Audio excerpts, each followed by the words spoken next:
So this is what the crowd has come to see, some of the best sevens players in Asia taking part in this cup semi-final between Sri Lanka in the green, right to left, kicking off to Hong Kong in their blue colour, left to right. Lee Jones gets the first touch of the ball. Hood to Rimini. Dave Whitefoot has been given a start and he's done well too. He's released the ball to Tom McQueen. If it's one team that can keep up with McQueen though, it's Sri Lanka, and they've tagged him down with about 5 metres to go. Rimini.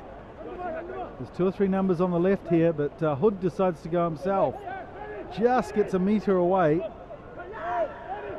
And there's a penalty against Sri Lanka. So Rimini kicks quickly and decides to go himself in the arms of the Sri Lankan defenders.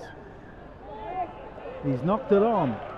The in-goal referee well stationed there to see the infringement. So Sri Lanka lucky to escape that Hong Kong attack. It was good work from Whiteford there. He's obviously being chosen for his physicality in midfield. Good to have a player like him doing the donkey work up the middle with this wet ball.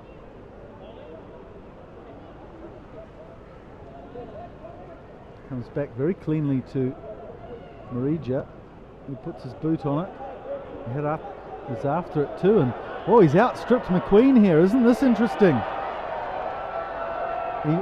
That's brilliant play from Jamie Hood, and Marija kicks it ahead, and Herath did so well to keep out of the way of play there. He knew he was in an offside position, and he just let Marija, his teammates, pick it up and go over for the try. Now that's very interesting. We rate Tom McQueen as one of the fastest players in Asian rugby, but just watch Herath outstrip him around the outside.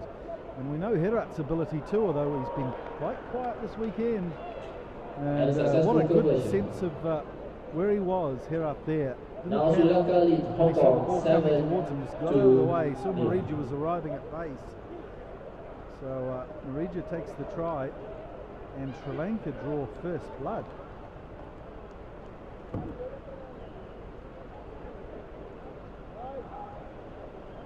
Great conversion attempt there too from Marija.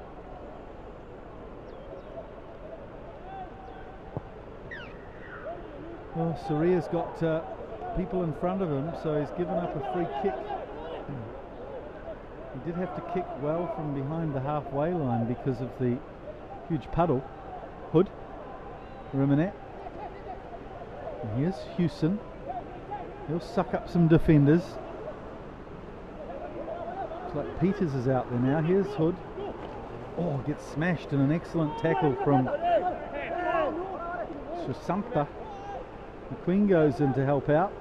Lee Jones, Rimini. Has he got the support? Yes, it arrives well. Hewson. This time it's Hood who's playing more of an outside back role. He's so versatile, Hood. Not just in 7s but 15s. Gets all around the park. Rafe Morrison's on as well as Nick Hewson, who smashed it up nicely. And there'll be advantage here for Hong Kong. Offside play from Sri Lanka. Oh, that's good work from Hong Kong. Going in under the posts. Looks like Josh Peters. By number 3. In fact, it's Lee Jones. He just picked that ball up from the base of the ruck and stepped through the morass of players. It's his first try for the tournament, Lee Jones. Been uncharacteristically quiet. With a successful conversion, our unofficial result is the score tied 7-7.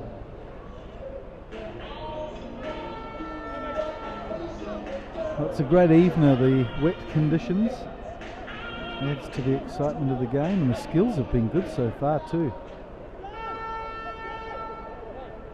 Nothing short of remarkable the way they've been lobbing this ball around. So Sumter's not looking good. Had a good tackle there and cover before, but looks like he might have done something to his collarbone or wrist.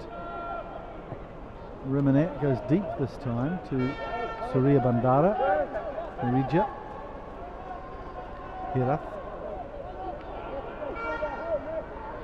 Nice step. Gets put down. Just 30 metres out from his line. Here's Surya. Oh, he's a snappy little customer. My goodness, he's got some pace and a good swerve too.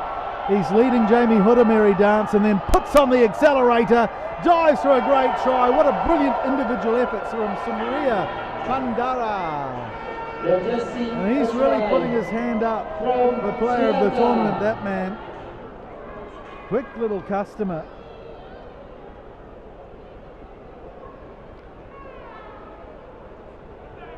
That's his 5th try of the tournament, Surya Bandara. And he equals Tom McQueen, who's looking a little subdued.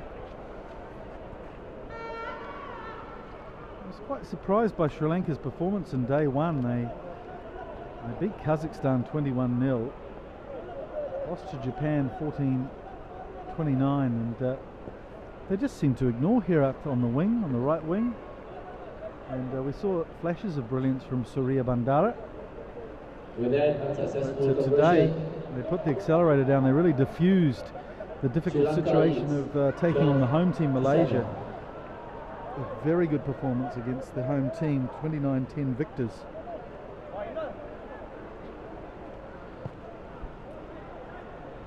This time it's Whitefoot who collects the ball to Rimanet. Hood. He ploughs his way through the middle. Hewson's there in support. And Hong Kong, big strong ball carrier there, Dave Whitefoot. Rimanet, who's very much the link man. Well, here's some nice play around the outside, but Disaniaka is equal to the challenge. Rimanet goes to scrum half and gives it to Hewson, who really retained the ball nicely there, clasping it in 2 hands, making sure he didn't knock it on. Here's Whitefoot, who really does cut a swathe through the defence once he gets going. Brilliant tackle from Hirath though. My goodness, the Sri Lankans are playing well, but they've got no answer here. Tom McQueen came through, and I think that was good play from Kumara. He realised he was in an offside position, probably would have got yellow carded if he'd tried to tackle Tom McQueen there. So giving up the 7 points,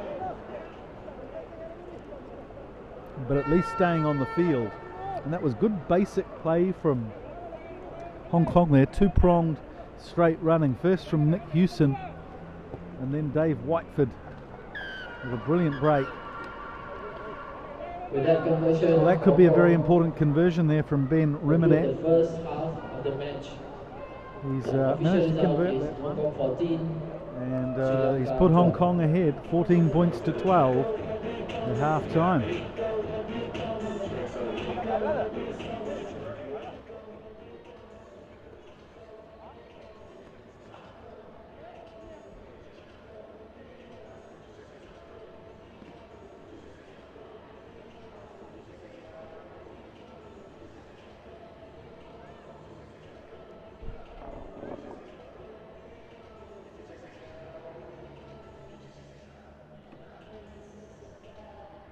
Can you dance or not? Huh?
good restart from Hong Kong. They're 2 points ahead at half-time in this Cup semi-final, the Malaysian leg of the HSBC Asian 7 Series. Rimini takes some contact. We haven't seen that very often in the tournament. Hood for Rafe Morrison, the youngster. Oh, that's a good run from Hewson. Very valuable in these conditions, Hewson. Used to these muddy tracks from the Waikato in New Zealand. There's Lawa, who's got a nice fresh jersey on. We'll get that dirtied up pretty quickly. Rimini to Tom McQueen, who uses the referee a bit there as a human shield, and can't make too much ground though, and real pressure from the Sri Lankan defence. Well done. Here's McQueen again, who gets it to Hewson. Hard to stop, this close to the line, and diving is Rafe Morrison, I believe. One more try for Hong Kong. Good try from the youngster, good backing up. The old stallion smashed his way through to a metre from the line, and the young colt came through to grab all the glory. Rafe Morrison with his first try of the tournament.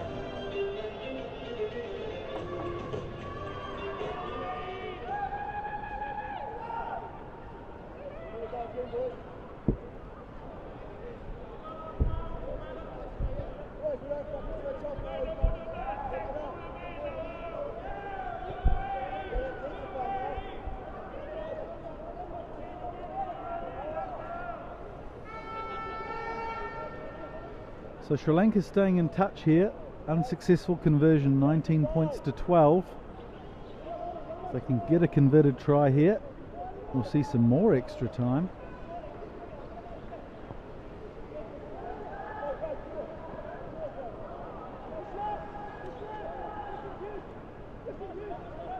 Marija, very much the orchestrator of Sri Lanka's attack.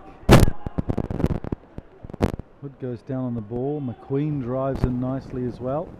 Rimini manages to pluck the ball out. Here's Hewson again, who runs straight and hard. Look at him, attracting the defenders and then giving space to the men outside him when it comes out. Morrison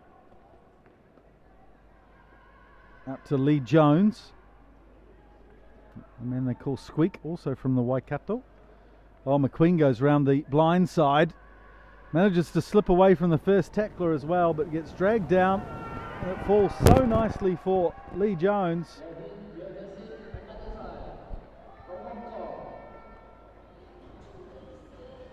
So Hong Kong really getting the upper hand in the last few minutes in the second half.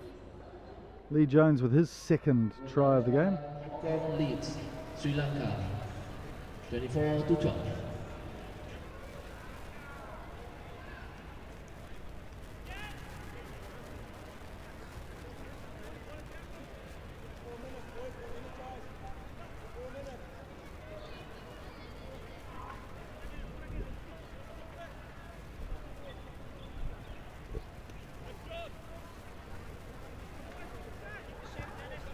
Oh, Rimini's given that a good belt.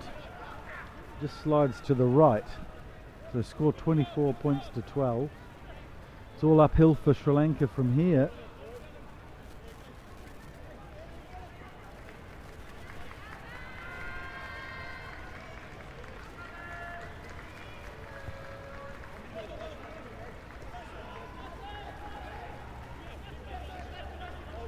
New man on the pitch.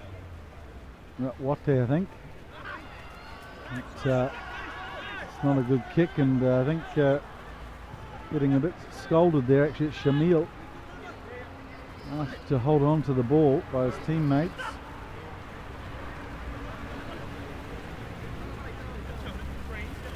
So it'll be a Hong Kong throw here. Here's the try scorer, Lee Jones.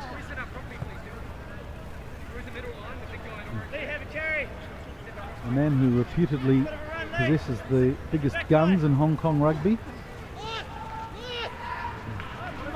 A personal trainer, as many of these Hong Kong players are. Subsidise their income. But it's been a great period for Hong Kong rugby. Seven's been awarded elite status, which means more funding.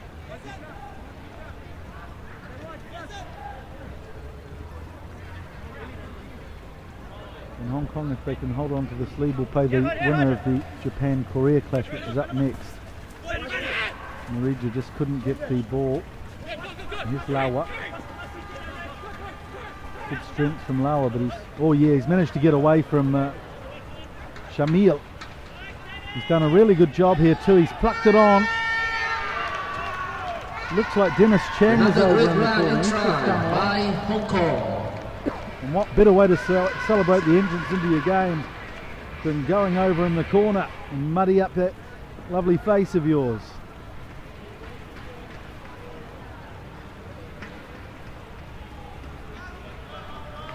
So this is turning into a decisive victory for the Hong Kong team. Certainly wasn't looking like that in the opening 5 minutes of the game. Sri Lanka with the better of the opening passage of play.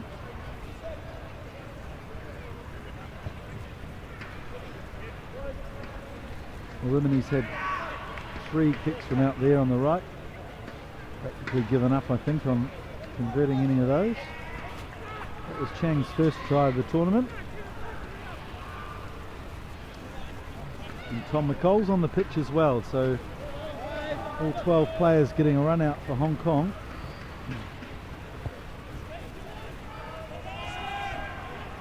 It's good play, good pressurising defence from Hong Kong. And they've gone out. Both these teams have had domestic competitions in sevens in the last few weeks. Sri Lanka have had the Carlton Sevens, where a lot of foreign players came to play in a 2-week period. And Hong Kong have just started their domestic sevens league as well. A win for Valley. Lee Jones puts it in. In fact, he's got a free kick, so Rimini takes it away. Lawa has difficulty pulling the ball in, so it'll be a knock on. And that's the end of the game. Hong Kong really getting into top gear eventually after being outpaced on the outside a couple of times from Sri Lanka. But they really changed the way they played and ran far more directly and straight and hard after 5 minutes, and that paid real dividends.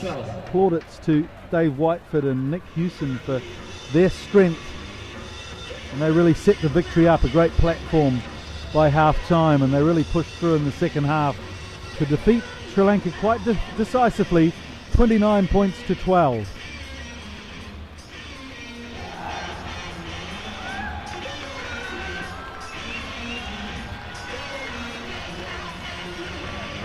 Confirmation of the final score: Hong Kong 29, Sri Lanka 12.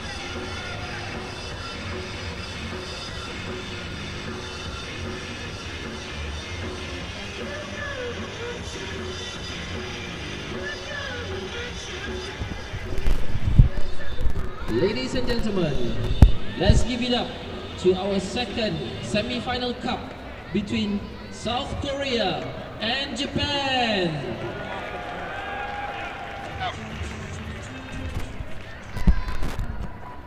South Korea. So let's cross now to the sideline. It's Sean Moore. Okay, Jamie, well done on that game. Pretty convincing. What was the difference between you and Sri Lanka? It's a really scrappy game out there. Both teams played really, really well. I think the conditions sort of leveled both teams. I think we maybe just wanted to do a little bit more at the end, want to make the final. I've been there before, want to try and get the win. So it was a bit of a long layoff there due to the weather. Did that affect you guys much? Well, obviously it does. You're sitting in the changing room for a long period of time, but we've got a good bunch of boys over there that stuck together and keep it nice and tight in the changing rooms. Great, good luck in the final, Jamie. Cheers, Sean.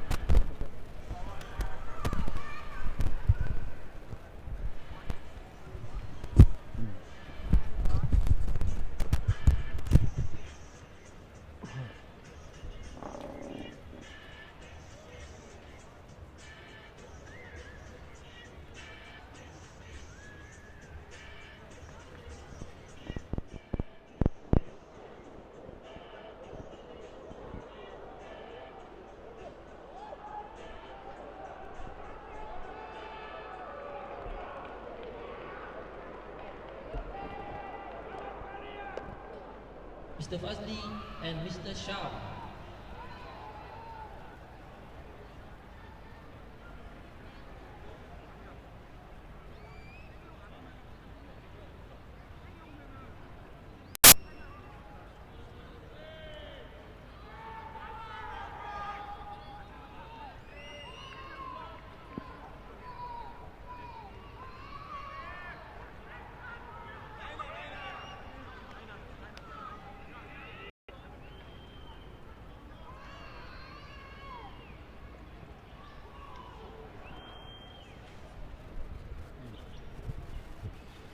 Time for the second semi-final of the Cup. It's between Japan, who have looked the most dominant team in the tournament, just slightly shading Hong Kong in the games they've played. And they'll take on Korea, who started very slowly with a loss to the hosts Malaysia, which was a huge upset. 35-14 they went down to. They've slowly clawed their way back into some form. 28-7 over China. And then Philippines 26-21, another hard-fought victory in the last minute. Here's Jeong to Cho In-soo. This is an area where they may have the ability to get round the outside court. This might be the case. Cho In-soo gets away. Desperate lunge from the Japanese defence. But that's one thing that Japan are lacking, and I said it earlier. Takumi Ito was given a start on the outside. They've also been using Haraki Saito, but neither of them had the pace to compete with Cho In-soo, who really is a pocket rocket. He's got some dynamite in his shoes, and he strode away from the defence. Desperate lunge there from Lamano Lameki. So Korea have started this match in the best way possible with an opening try, and that will rattle Japan.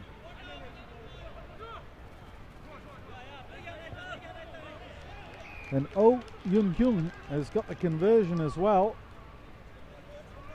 So good start here for Korea. Well, it's sometimes good to have some tough games on your way to these knockout finals, and Korea certainly have had that.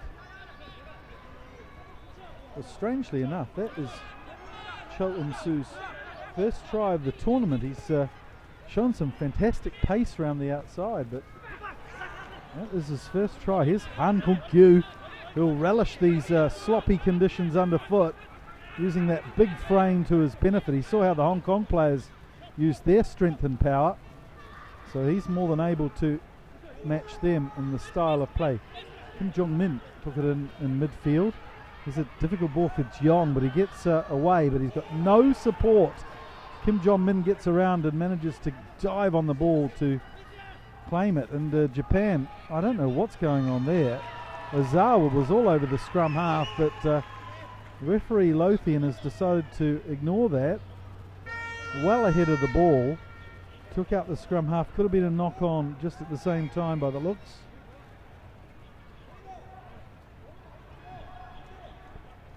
One man to watch here with Japan in possession is Lamano Lameki. He's been a real star. Didn't really figure in today's first match when Japan defeated Thailand 49-0, but yesterday he really was the conductor of the orchestra. 5 tries and a couple of conversions. Now this time referee Lothian's picked it up, scragging the scrum half on there.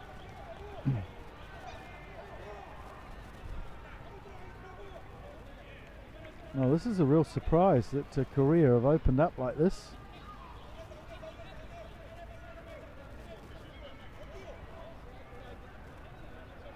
Just having to get the ball himself. No ball boys in operation today.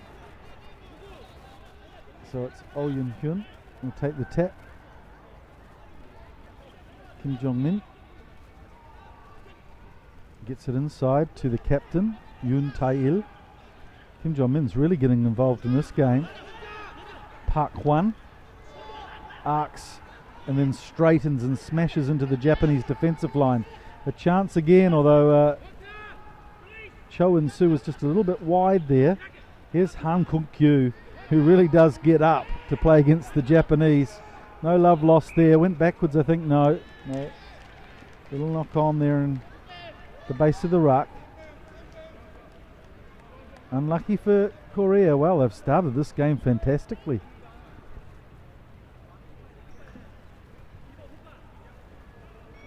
They might not have possession, but I'm sure they'll get out and put some real pressure on this Japanese team in the back line. And the player to watch here really is Lameki. Somiyama, first receiver. And there's Lameki now. What can he do from here? Such an extravagant player. This is Ito, who, as we mentioned earlier, really doesn't have the pace. Well, that's an interesting one because It seemed as though Ito got up off the ground there while being held. So here's Takiri. Will play on, and that's good strength from Takiri. Desperate defence from Han Kung-kyu, and Ozawa takes it away. He's got no support.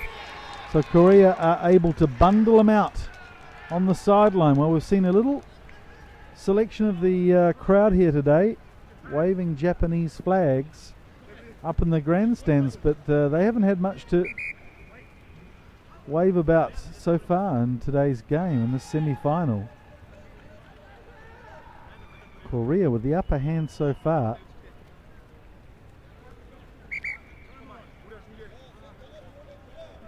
There's Kim Jong-min, who's captained the Korean 15s team.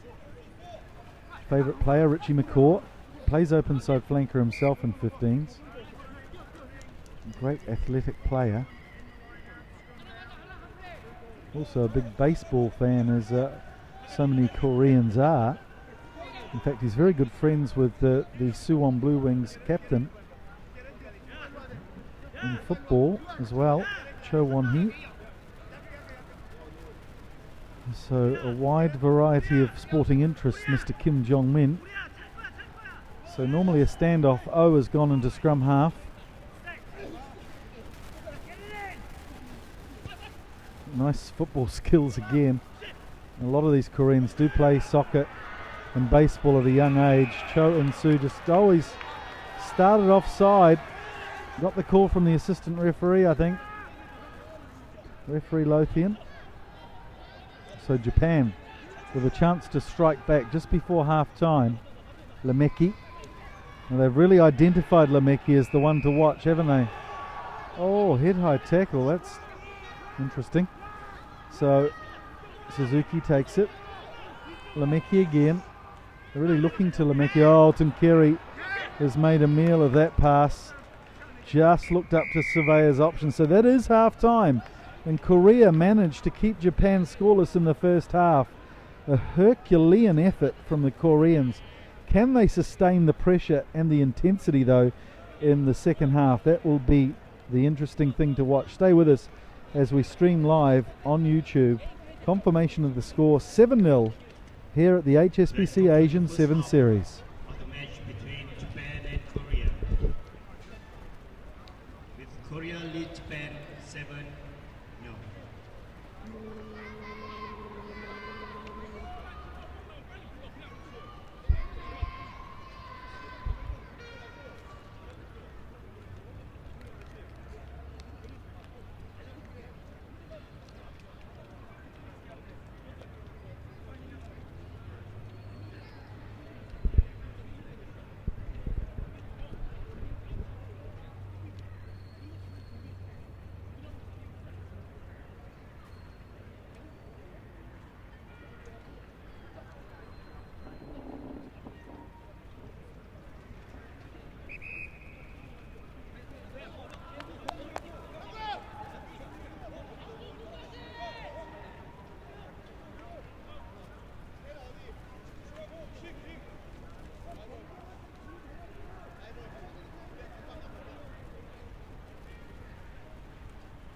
What a boil over this would be if Korea can retain the lead and defeat Japan.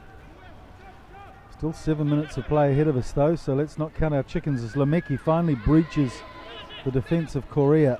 Oh, some great strength from Lemeki. And here's Jamie Henry. We've just seen him come onto the field for the second half and proving the difference between the two teams immediately. There's a great run from Lemeki, who just kept his thighs pumping, managed to drive through the tackles, and Henry swooping and timing his run perfectly with a try under the post. An interesting call to leave Henry out in the first half. Over probably Somiyama got a start ahead of him, but he's vindicated his inclusion with a try, but then smudged his copybook with a divot there and a horrible conversion attempt. It's not easy out there in these soaking conditions. So Korea retain the lead, 7 points to 5. We just saw a try by Japan.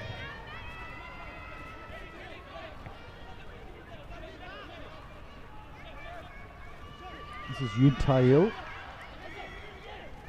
Park Hwan, who's done some good leg work around the park. Oh, the ball's gone ahead there. That's a shame. Kim Jong-min was just trying to free his arms to pop the ball. So this is a quick line out. Lameki again sparking the attack, and he's got the ball here. Can he control it? It's a good effort, and I think Cho In-soo has managed to get back to drop it out for a 22. That was a great effort from the spedster from Korea, saving almost a certain try, and Lameki really has caught on fire in the second half.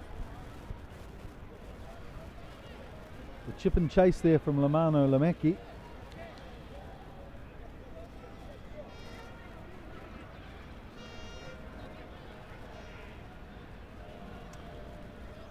So Oh Yun Hyun to restart from the 22. Now if I was him, I'd be kicking this ball deep.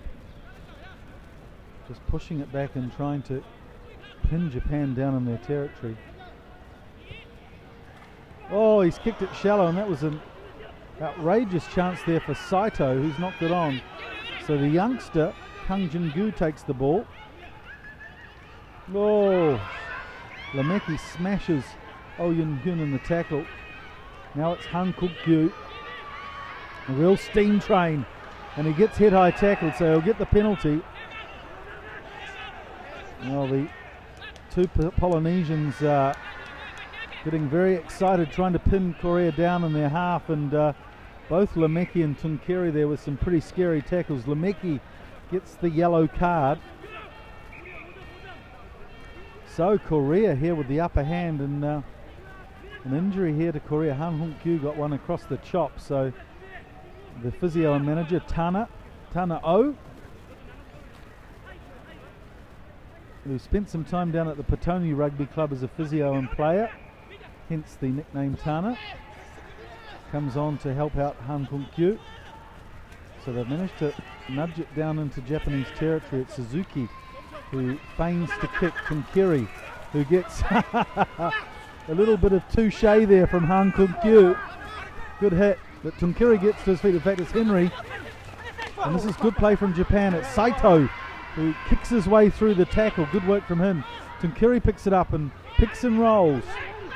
Korea in 6s and 7s here. There are numbers. Oh, there's a penalty. Cho In-soo, he thought the ball was out, but Japan will want to play on quickly here.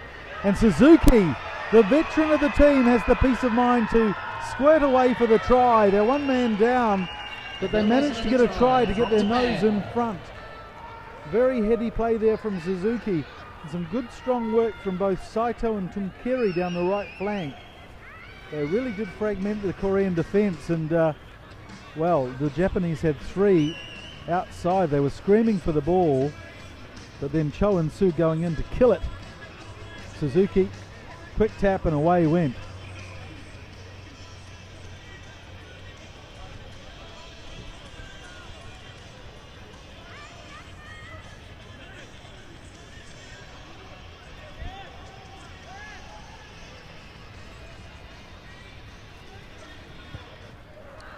And Henry still hasn't been able to get one off the ground.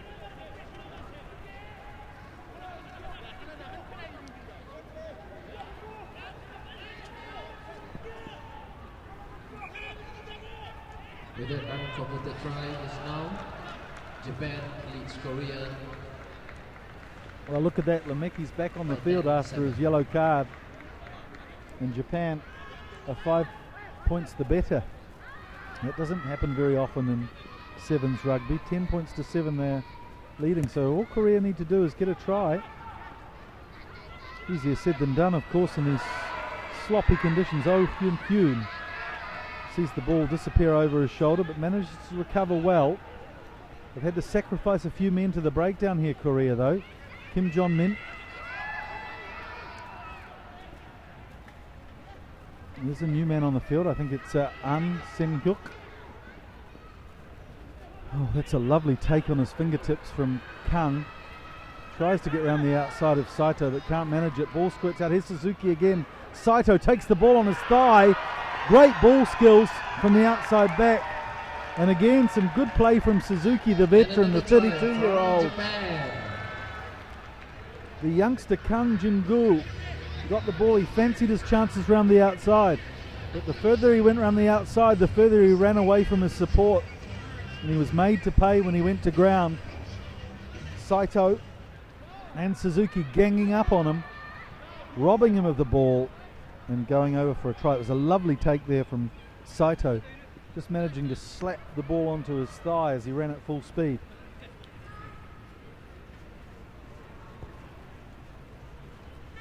Well, Lemeki manages to get it in the air, but a little wayward.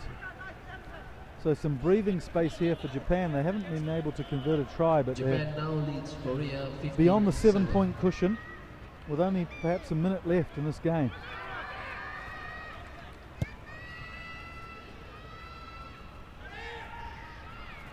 Korea let it dribble into touch, no urgency. That's the end of the game. A great comeback victory from Japan, and let's give Korea a pat on the back. They put Japan under real pressure, taking a 7-0 lead, but just couldn't sustain the pressure. And Japan, well, they needed a game like that. They've had some easy victories. They'll be happy. Korea are acquitting themselves well, and they'll go to the playoff for 3rd and 4th. And for the third The and final fourth score racing, in this Cup Sri Lanka semi-final, Japan will play 15, against South Korea 7. Our unofficial score for the game Japan against South Korea: Japan 15, South Korea 7.